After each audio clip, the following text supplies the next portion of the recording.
So this is what we're coming up to is the Wallace Ruff Jr. Memorial Park. This path connects directly to a residential area, residential neighborhood, but there is another place. There's a parking lot for this path, or excuse me, for this park, and so there are two entrances and two potential places where dogs might be coming towards you.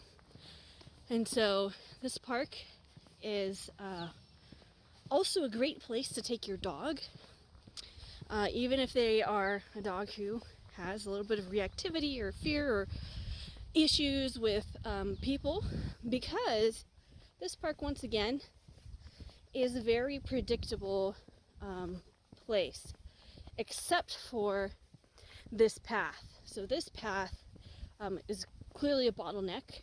It's there isn't really very many places to go with your dog if they don't like people. So there's the sign for the park. So this is one entrance to get to the park. The great thing about this park, they have poo bags for you, trash can, etc. It has a path that goes around the entire park. So everything has just sort of finished blooming. A lot of flowers here to look at. So as far as where the people are in this park and where the dogs are in this park, they're going to be fairly limited, once again, to the path. So that allows you, with your nervous, anxious, fearful dog, to use this big field. So I don't know if you can see that bench that's on the other side of those magnolia trees, but that's where the other side of the path is. So you have this massive field here, and I'll even show you, there's more space in the back here that we can't see because of all these plants. But so you've got this huge field to work your dog in and to train your dog in, and to safely expose them to new sights and smells and sounds. And there's a lot of things for your dog to smell, of course. And we just missed the spring bloom. It's the end of April, so we missed some of the blooming. So this path continues on, but I'm going to cut across the field here because it's a little quicker. You can see there's a bunch of magnolia trees and things like that. So you have this big, huge field. Obviously, it's not the biggest field in the world, but it's massive as far as how much space you should need and can be using with a dog who's fearful or has issues. There's a nice bench here. There's some picnic tables there. So really, the points that you have to watch out for are going to be the path coming in. If you bring your dog in from the residential side, that's a bottleneck. And that path is, I don't know how long. It's not too terribly long, but it's long enough that it takes 2 to 3 minutes to walk down or so. And anybody could be coming from the other side. And you don't really have a way of knowing who's coming, and there isn't space.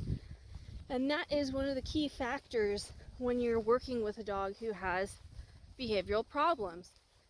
It's the amount of space that they can have away from everybody else and where they can feel comfortable. And that's something that has to be established. So these parks that are big like this are great for that. I came from where those rocks are. I don't know if you can see those. Hopefully you can. There should be some rocks that are roughly in the middle of the shot here at the edge of the field. So there's this massive field, and we're not even to the end of it. The path is right by that trash can, and it sort of loops around. So there's no reason why you couldn't bring your dog, plop yourselves down at one of these benches, and train while other people walk on the path.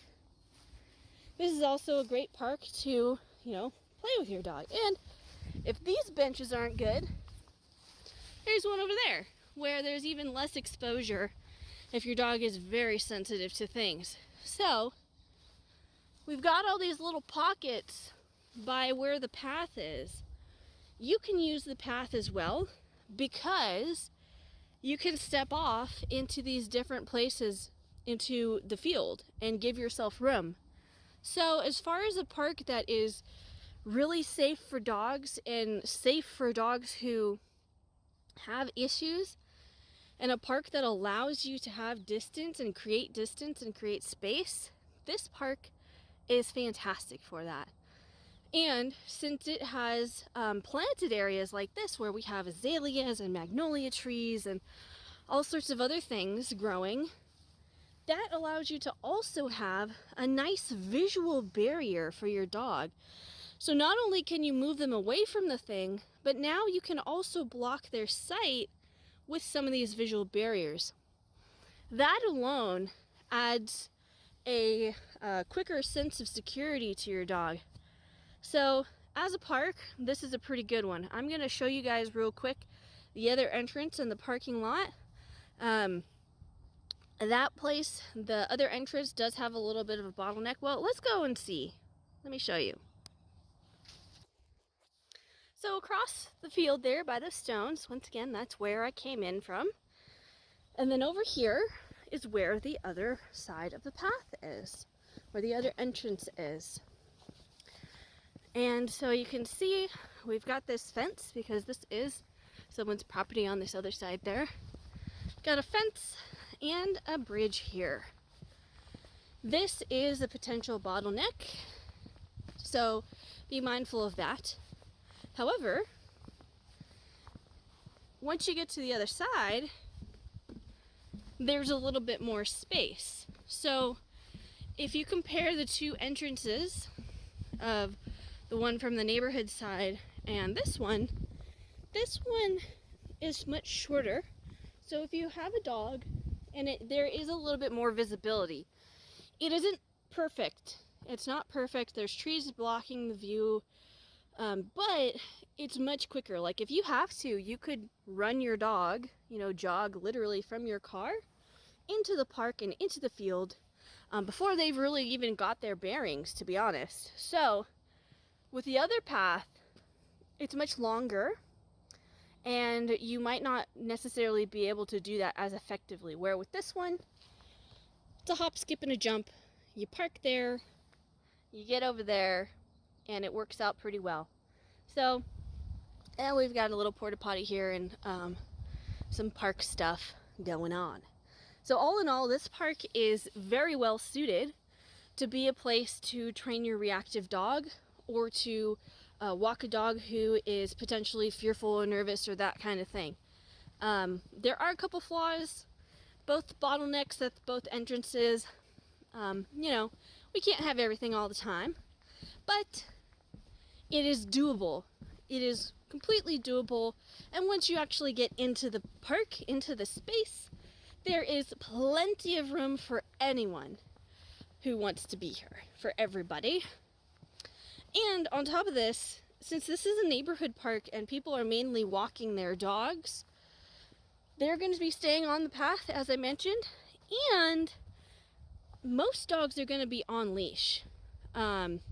Obviously, nothing's 100% guarantee, but it's much better than, say, the Bob Arts Park, where a lot of dogs are going to be off leash.